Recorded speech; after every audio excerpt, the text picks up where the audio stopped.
আসসালামু আলাইকুম ওয়া রাহমাতুল্লাহি ওয়া বারাকাতুহু। আমি মোহাম্মদ হাবিবুর রহমান।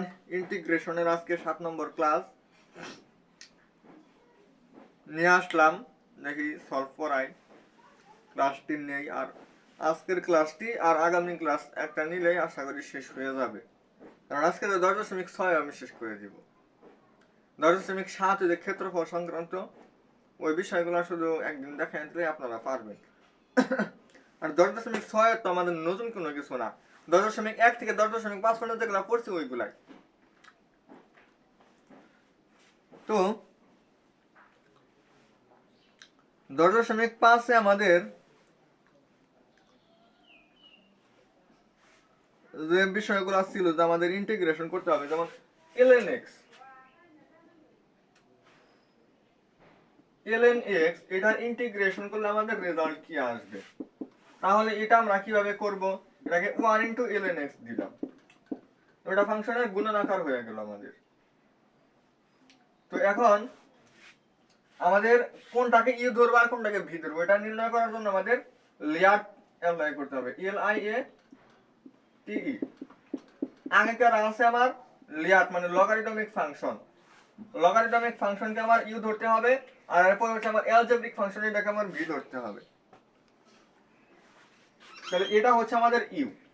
তাহলে আমাদের ইন্টিগ্রেশনের ফর্মুলাটা কি ছিল? দুইটা ফাংশনের গুণফল আকারে যে ফাংশনটা আমার আগে থাকবে মানে ইউ হবে, ওটাকে আমি আগে আনবো। পরে যেটা আছে ওটাকে আমি ইন্টিগ্রেশন করলাম, মাইনাস দিয়া এরকম দিব, ইন্টিগ্রেশন চিহ্ন এর পর সেকেন্ড ব্র্যাকেট দিব। যে ফাংশনটা আমি বাইরে আনছি ওটাকে আমার ডিফারেন্সিয়েশন, এবং যেটা আমার বিপরীত ছিল ওটা আমাদের ইন্টিগ্রেশন, এবং সম্পূর্ণ গুণফলকে আমি আবার ইন্টিগ্রেশন করব। এই হচ্ছে আমার ইন্টিগ্রেশনের ফর্মুলা। এরপর হচ্ছে আমাদের ln x, 1 কে ইন্টিগ্রেশন করলে x এর সাপেক্ষে করতেছি এই কারণে x, y এর সাপেক্ষে করলে y, z এর সাপেক্ষে করলে z। 1 কে ইন্টিগ্রেশন করলে কি হয়? যদি x এর সাপেক্ষে করতেছি এই কারণে হচ্ছে x, y এর সাপেক্ষে করলে y, এরকম dx ln x এটার ইন্টিগ্রেশন হবে 1/x, আর এটা হচ্ছে আমাদের x। তাহলে এখানে আমার কত আসে? x x কাটা আসলে থাকে 1, 1 এর ইন্টিগ্রেশন হবে আমার x। তাহলে আমার আসলে হচ্ছে x ln x minus x, আর এটা অনির্দিষ্ট ইন্টিগ্রেশন এই কারণে c যুক্ত করে দিব। আর এটা আপনারা মুখস্থ রাখবেন, এটা আপনাদের মুখস্থ রাখলে একটু ভালো হয়। ln x এটার ইন্টিগ্রেশন হচ্ছে x ln x minus x, x ln x minus x, এটা মুখস্থ রাখলে একটু ভালো হয়। আমাদের এমসিকিউতে সরাসরি আসে, আমাদের এমসিকিউতে কি আসে? অনেক সময় সরাসরি আসে। ln x এটার ইন্টিগ্রেশন কি? এটার ইন্টিগ্রেশন হচ্ছে ln x minus x, x ln x minus x। এই জিনিসটা আপনি মনে রাখবেন। তো এরকম দুইটা ফাংশন গুণনাকারে থাকলে যেভাবে ইন্টিগ্রেশন করতে হয় সেগুলো আপনাদেরকে আমি দেখাইলাম। এগুলো গত ক্লাসে আমি দেখাইছি, আজকে জাস্ট আমি আরেকটু রিপিট করলাম। দেখে আর একটা ম্যাথ দেখাই।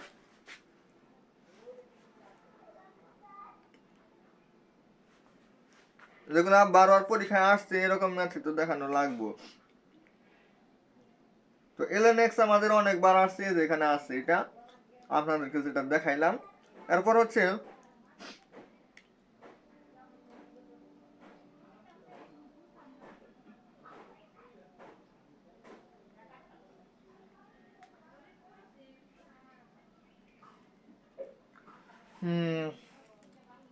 সহজ দেখাই করাই।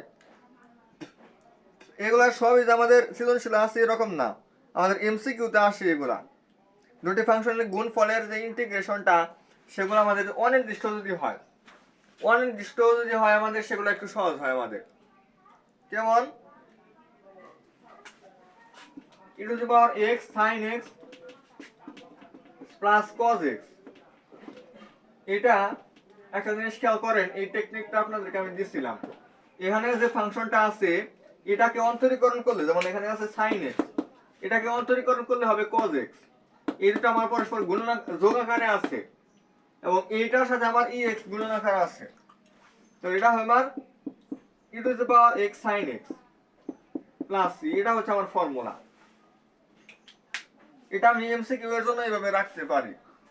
আর সৃজনশীলে আসলে আমি করব, এটাকে আমি ইউ ধরবো, ইউ ভির ইন্টিগ্রেশন, পরে ওই ফর্মুলা ইউজ করবো, ওইটা করে কিন্তু ওটা আপনারা করতে পারবেন। আমি কি বললাম, যেখানে যে ফাংশনটা থাকবে এটাকে যোগ করলে আমার মানে এটাকে মানে এখানে যে ফাংশনটা থাকবে এটাকে ডিফারেন্সিয়েশন মানে অন্তরীকরণ করলে তার পরেরটা পাওয়া যাবে। এবং এই দুটো ফাংশন আমার যোগ আকারে থাকবে, এটার সাথে আমার ই টু দি পাওয়ার এক্স গুণন আকারে থাকবে। এটার অ্যান্সার হবে ই টু দি পাওয়ার এক্স এবং F of x, E to the power x into F of x. এরকম কিছু ম্যাথ আপনার এখানে আছে, এগুলো আপনারা করবেন। আমি এখন 10.6 যাই। 10.6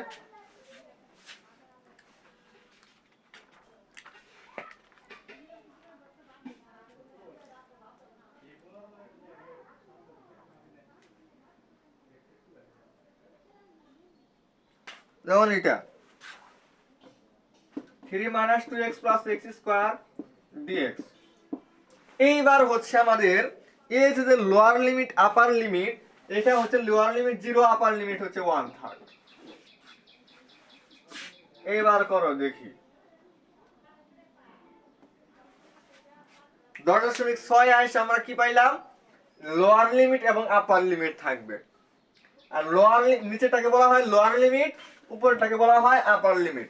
লোয়ার লিমিট আপার লিমিট যদি থাকে সেটাকে বলা হয় নির্দিষ্ট ইন্টিগ্রেশন। এগুলোর সাথে ওই যার অ্যান্সার আমাদের প্লাস সি যুক্ত করতে হবে না।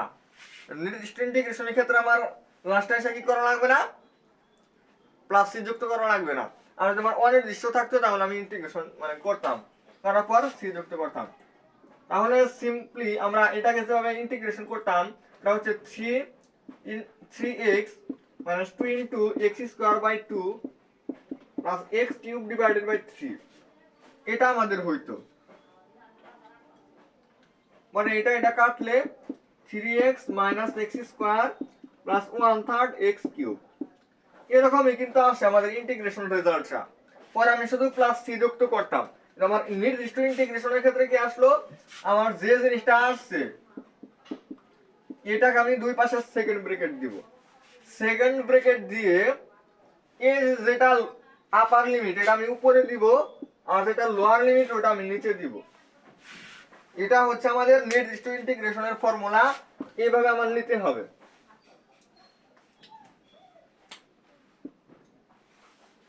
তাহলে বুঝতে পারছেন আমরা যেভাবে ইন্টিগ্রেশনটা করতাম ওই ইন্টিগ্রেশনের ফর্মুলা ইউজ করে আমি 10.6 থেকে মাত্র 3টা বা 4টা ম্যাথ দেখাবো, আর বেশি আমার প্রয়োজন নাই, দেখানোর কোনো দরকার নাই। 10.1 থেকে 10.5 দেখেন, এটা আপনারা 10.1 করছেন, ইন্টিগ্রেশন করে আমরা এটা পাইছি। পর এখানে দিছি আপার লিমিট, এখানে দিছি লোয়ার লিমিট।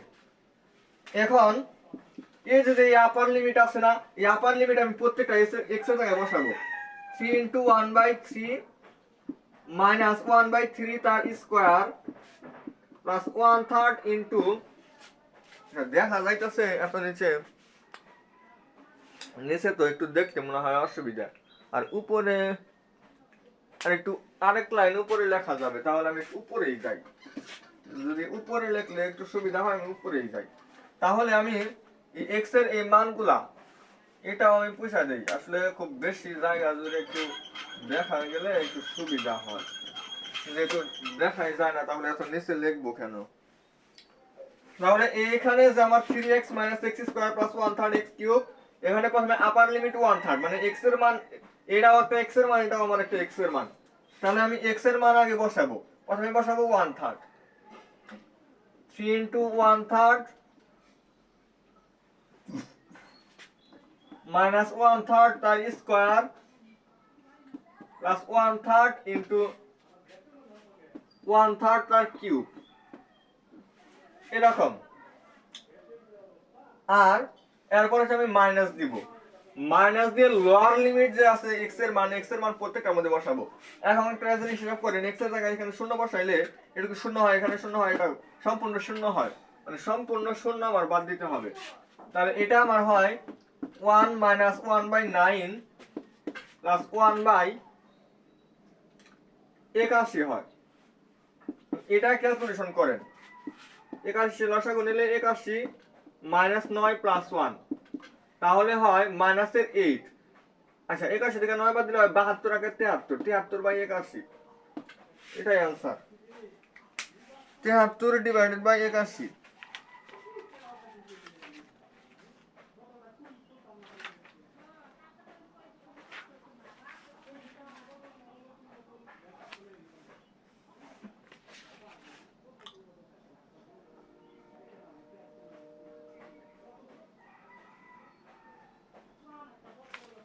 ভুল হয়েছে, যাই হোক আমি আপনাদেরকে আরেকবার দেখাই।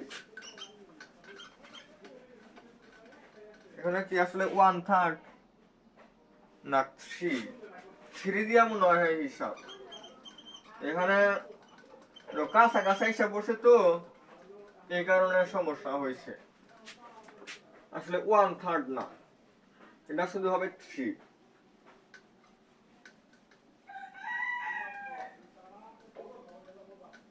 তাহলে আমার এটা ছিল হচ্ছে মানে ওই যে ওয়ানটা কোথা থেকে আসছে, আর শোষের উপরে যে ডাকটা ওইটা লোয়ার লিমিটের মধ্যে ছিল 1, ওইটা আর এটা আমার মিক্স হয়ে গেছে। আচ্ছা যাই হোক, 3 - x² 2x + x², এটাকে ইন্টিগ্রেশন করলে হয় আমার 3x - x² + 1/3 x³ এরকম হয়। করার পরে এই যে এরকম দাগ দিব, তারপর হচ্ছে লোয়ার লিমিট হচ্ছে 3, মানে আপার লিমিট 3, লোয়ার লিমিট 0। এটা করার পর আমাদের এই 3 প্রত্যেকটা x এর মধ্যে বসাই। 3 × 3 - 3² + 1/3 × 3³ আর 0 তো প্রত্যেকটার মধ্যে বসাইলে সম্পূর্ণ 0 আসবে। তো লোয়ার লিমিট বসালে যেটা আসবে সেটা আমাদের বাদ দিতে হবে। আগে আপার লিমিট প্রত্যেকটার মধ্যে বসাবো, তারপরে লোয়ার লিমিট বসাইলে যেটা আসতো ওটা বাদ দিয়ে দিব। 9 - 9 + 9 এরকম কিন্তু হয়। দেখেন এটা আমাদের 9 আসে, এটাও আমাদের 9, এটা থেকেও মানে 27 কে 3 দ্বারা ভাগ করলেও 9 আসবে। এটা আর এটা কারণে আমাদের শুধু থাকে 9। তাহলে আমাদের ক্ষেত্রফল, এটার ক্ষেত্রফল হচ্ছে 9। আপনাদেরকে একটু জটিল ম্যাথ দেখাই।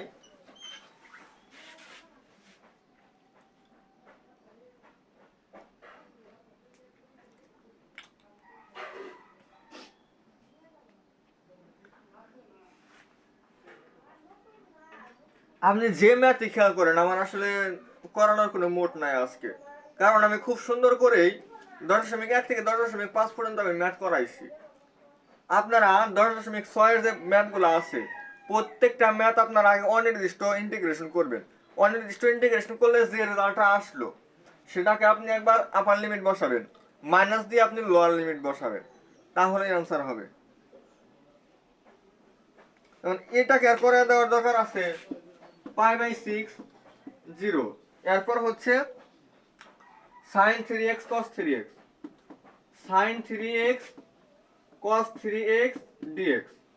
দেখেন এটা আপনারা 10.2 এ কিন্তু অবশ্যই করে আসছেন, এটা 10.2 আপনি করেন নাই, অবশ্যই করছেন।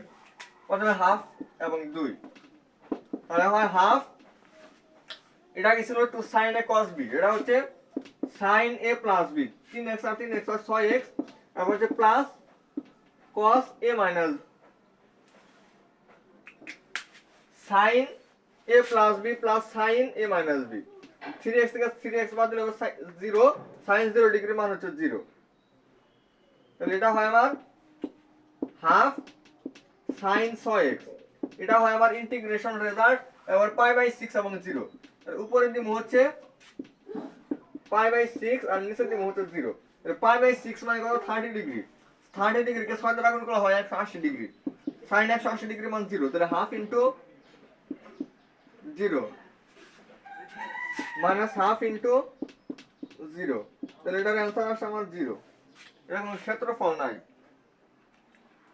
30 ডিগ্রি এটা মানে 180 ডিগ্রি হয়, sin 180 ডিগ্রি মান 0। যাই হোক 0 আসতে পারে 6 এর 1, দেখি 1/6 sin 3x cos 3x, sin 3x cos 3x আমি হাফ দ্বারা ভাগ করলাম, হাফ দ্বারা গুণ করলাম, 2 sin a cos b, এটা হইতাছে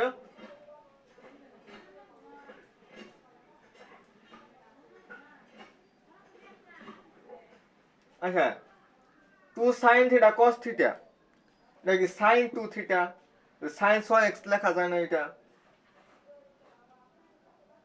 হ্যাঁ ভুল তো হবেই। এই জিনিসগুলো আপনারা একটু খেয়াল করেন না কেন? অবশ্যই খেয়াল করবেন। আমি এখানে ইন্টিগ্রেশন করেই যাই, আমি তো মান বসায় দিচ্ছি। এই 10.6 আইসা মানুষ এই ভুলগুলাই করে। 10.6 আইসা কি করে? এই ভুলগুলাই করে। ওরা শুধু এই যে সরল করলো, সরল করে sin 6x আসতো, কিন্তু এটাকে সে ইন্টিগ্রেশন করছে, ইন্টিগ্রেশন করতে হবে। ক্ষেত্রফলগুলো যদি শূন্য হয় অবশ্যই একটা পরিমাণ আছে না ওইটার, এই কারণে তো এই সমীকরণটা তার জন্য আসছে মাইনাস cos x হবে 12, এখানে হবে cos 6x।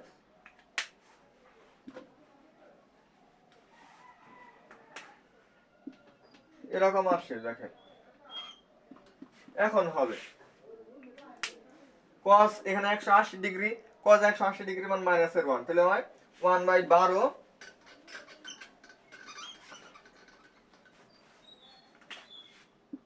1/12 এখান থেকে বাদ যাবে হচ্ছে cos 0 ডিগ্রি মান 1, তাহলে মাইনাস মাইনাস, আর এখানে আছে মাইনাস, মাইনাস মানে প্লাস 1/12, তাহলে 2 × 1/12 মানে হচ্ছে 1/6। এবার আমাদের आंसर মিলছে। এইভাবে আমরা ইন্টিগ্রেশন করতে পারি। তো যাই হোক, ভুল তো হবেই, কিন্তু আপনি একটা জিনিস খেয়াল করেন যে এই টাইপটা আমি 10.2 করাইছি না, তাহলে আমি যে ম্যাথের কথাই আপনাদেরকে আমি বলি না কেন, আমি একটা কথাই আপনাদেরকে বলি যে 10.1 থেকে 10.5 পর্যন্ত যদি আপনি প্রত্যেকটা টাইপ খুব সুন্দরভাবে পড়ে থাকেন, তাহলে আপনি 10.6 এর যে কোনো ম্যাথ আপনি সলভ করতে পারবেন। শুধু লোয়ার লিমিট আর আপার লিমিট যে বসানোর বিষয়টা, এটাই ছিল আমাদের নতুন, এই জিনিসটা আপনাদেরকে দেখাইলাম। তাহলে প্রথমে এই লোয়ার লিমিট আপার লিমিটের আসার কারণে আমাদের কি হইলো, এক নাম্বার হচ্ছে প্লাস সি যে আগে যুক্ত করতাম সে আমি যুক্ত করব না।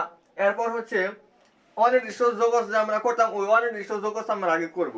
অনির্দিষ্ট যোগজ করার পরে যে রেজাল্ট আসলো ওটার মধ্যে একবার আপার লিমিট বসাবো, আপার লিমিট বসানোর পরে একটা রেজাল্ট আসবে, আর লোয়ার লিমিট বসাবো, সেক্ষেত্রে একটা রেজাল্ট আসবে। আপার লিমিটের মান থেকে লোয়ার লিমিটের মান আমি বাদ দিব, তাহলেই আমাদের আনসার। আরো কি বোঝানো লাগবে? যেমন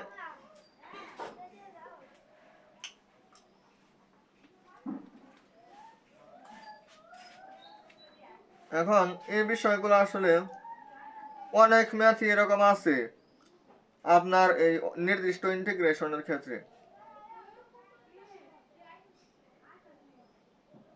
এখন আপনারা যদি বলেন যে না আমার অমুক ম্যাথটা সমস্যা হয়, তখন কোন ম্যাথ আপনাদের সমস্যা হতে পারে সেটা আমাদেরকে একটু বলবেন। যেমন এই যে এরকম কিছু ম্যাথ আছে, এগুলো যদি আমাদের একটু সমস্যা হয় তাহলে সেগুলোর সমাধানও আমার কাছে আছে। আপনারা একটা জিনিস করবেন কি, এই cos কিউব x, এই cos কিউব x কে লেখা যায় হচ্ছে cos x cos square x, এরকম লেখা যায় না? আর এই cos স্কয়ার x কেমন লেখা যায় হচ্ছে 1 sin স্কয়ার x। তাহলে এটা লেখা যায়, তাহলে আমি ফাইনালি এটা লিখতে পারি π/20 cos x 1 sin square x sin x dx। এটাকে ভাঙাই আমি এরকম লিখতে পারি। লেখার পরে ওই যে আমাদের z ধরে নেওয়ার যে বিষয়গুলো ছিল 10.3 এর ম্যাথ, দেখেন আমরা z ধরে নেব হচ্ছে sin x কে, তাহলে আমাদের dz হবে cos x dx। এই যে cos x আর এই যে dx, এই cos x আর dx মানে হচ্ছে আমাদের dz। এই মানে আমাদের এই cos x এবং dx মিলে আমাদের হলো dz। এরপর হচ্ছে 1 - এই যে আমার sin x, sin x মানে হচ্ছে z ধরে নিছি, তাহলে এটা হবে z স্কয়ার এখানে √z π/20। এইভাবে আমরা হিসাব করলাম। এরপরে হচ্ছে যে কাজটা সেটা হচ্ছে এই √z দিয়ে আমি যদি 1 কে গুণ করি তাহলে √z আর মাইনাস z স্কয়ার ইনটু এটা হাফ হয় √z। তাহলে এখানে পাওয়ার আসলো z এর পাওয়ার হাফ, আর এখানে আসে 2 প্লাস হাফ মানে হচ্ছে 5/2, তাহলে x এর পাওয়ার যদি n হয় সেক্ষেত্রে যে ফর্মুলাটা ওটা হিসাব করব, করার পরে আবার z এর মান হচ্ছে আমরা আবার sin x বসাবো, sin x বসানোর পরে একবার লোয়ার লিমিট বসাবো, একবার আপার লিমিট বসাবো, লোয়ার লিমিট থেকে আপার লিমিট বাদ দিব, অ্যানসার এসে পড়বে। এরকম ম্যাথ আমরা এইভাবে সমাধান করতে পারি। তো আর কি সমস্যা হতে পারে আপনাদের, আপনাদের আর কি সমস্যা হতে পারে, এরকম সকল ম্যাথ, সব ম্যাথ আপনাদেরকে আমার দেখানো অলরেডি শেষ। আমি 10.1 থেকে 10.5 পর্যন্ত যে ম্যাথগুলো করাইছি এগুলাই বারবার আসতেছে। এই যে দুইটা ফাংশনের গুণফলের ইন্টিগ্রেশন, তারপর হচ্ছে যে যা করাইছি আমি টোটাল ত্রিকোণমিতিক অনুপাত সংক্রান্ত, রুট সংক্রান্ত, ভগ্নাংশ সংক্রান্ত, এই বিষয়গুলো সব কিছু আমার করানো শেষ। আপনারা নিজেরা কি করবেন, এই 10.6 বেশি বেশি প্র্যাকটিস করবেন। আর আগামী ক্লাস আমরা ক্ষেত্রফল সংক্রান্ত যে অধ্যায়টা আছে যে আমাদের 10.7, এই 10.7 আমরা পড়াবো এবং 10.7 পড়ানোর মাধ্যমে আমাদের আগামী ক্লাসে আমাদের এই ইন্টিগ্রেশন অধ্যায়টি শেষ হবে। সবাই ভালো থাকবেন, সুস্থ থাকবেন। আজকের ক্লাসটি আমাদের এই পর্যন্ত থাকবে। আসসালামু আলাইকুম ওয়া রাহমাতুল্লাহি ওয়া বারাকাতুহু।